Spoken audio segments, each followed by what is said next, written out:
Bismillahirrahmanirrahim. Assalamualaikum warahmatullahi wabarakatuh. Berjumpa lagi dengan Pak Aan bersama channel Forgujecang, channel edukasi untuk pembelajaran. Kali ini kita akan belajar kelas 5, tema 8, lingkungan sahabat kita. Subtema yang ke-1, manusia dan lingkungan. Pembelajaran yang ke-4.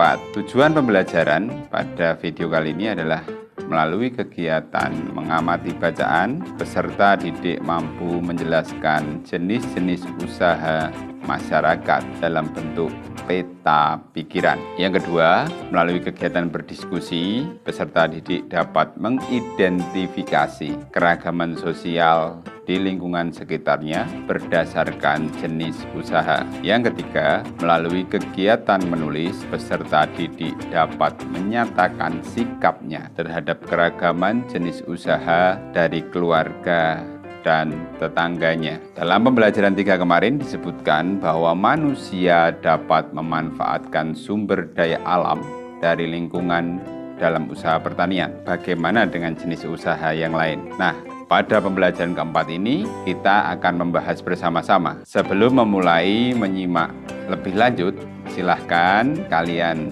siapkan buku tema 8 kalian serta buku tugas kalian. Bisa kalian buka materi pembelajaran 4 pada halaman 29. Kegiatan yang pertama yang akan kita lakukan adalah kegiatan Ayo Membaca. Silahkan kalian simak apa yang Pak Guru bacakan. Bacaan jenis usaha masyarakat Indonesia. Sebagian besar masyarakat Indonesia memiliki usaha yang bergerak di bidang pertanian. Selain pertanian, ada bermacam-macam jenis usaha masyarakat Indonesia. Jenis usaha itu ada yang menghasilkan barang dan ada jenis usaha menghasilkan jasa. Berikut beberapa jenis usaha selain pertanian. Yang pertama, perindustrian. Industri adalah kegiatan memproses atau mengolah barang dengan menggunakan sarana dan peralatan, misalnya mesin. Ada industri yang mengolah bahan baku atau mentah menjadi produk olahan. Ada industri yang hanya mengolah bahan mentah menjadi bahan setengah jadi. Ada pula industri yang mengolah bahan setengah jadi menjadi bahan jadi. Ada industri besar dan industri kecil. Industri besar menggunakan peralatan, modal, dan tenaga kerja dalam jumlah besar. Industri kecil menggunakan peralatan, modal, dan tenaga kerja dalam jumlah yang lebih kecil. Contoh industri kecil antara lain perajin mebel, pembuatan tahu atau tempe, dan perajin keramik gerabah. Contoh industri besar antara lain industri baja, industri mobil, dan industri tekstil. Anak-anak bisa melihat contoh gambarnya, ada pengrajin mebel di sana, ada yang sedang memahat ukiran, ada yang sedang memasah kayu. Itu ada industri mobil, merakit sebuah mobil. Yang kedua adalah perdagangan. Perdagangan adalah semua hal yang berhubungan dengan kegiatan jual beli. Dalam perdagangan ada perpindahan hak milik. Pedagang membeli barang atau jasa dari suatu tempat pada waktu tertentu, kemudian menjualnya ke tempat lain dengan tujuan memperoleh keuntungan. Tanpa adanya perdagangan, tiap orang harus memproduksi sendiri segala kebutuhan hidupnya. Dengan adanya perdagangan,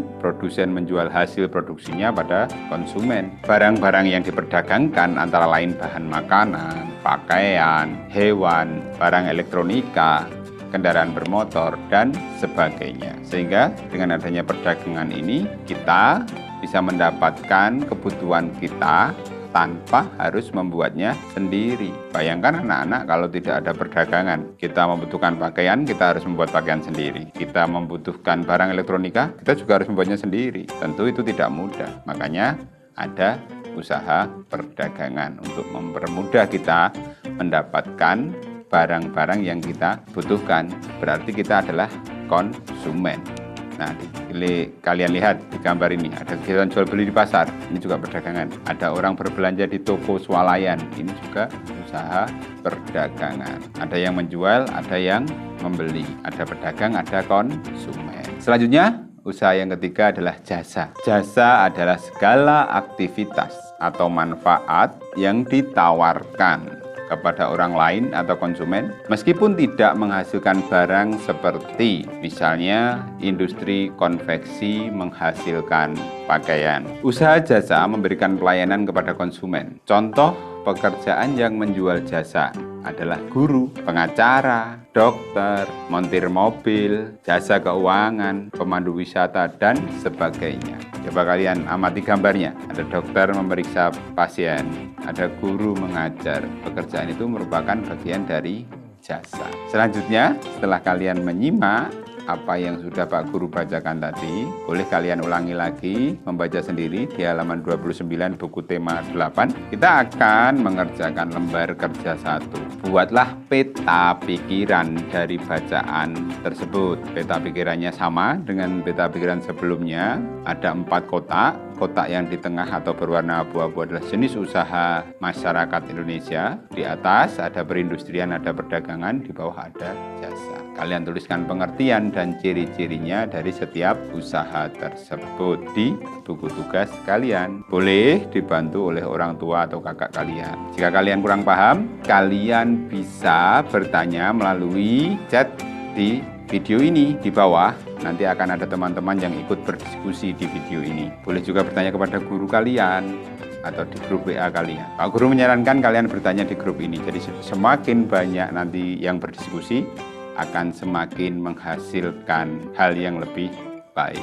Kemudian anak-anak, di lembar kerja yang kedua, diskusikan dengan orang tua kalian juga. Jenis usaha apa yang dilakukan keluargamu atau tetangga sekitarmu dan apa manfaatnya. Tulislah hasilnya dalam bentuk tabel seperti berikut. Ada nomor, nama siswa, usaha keluarganya apa, manfaatnya apa.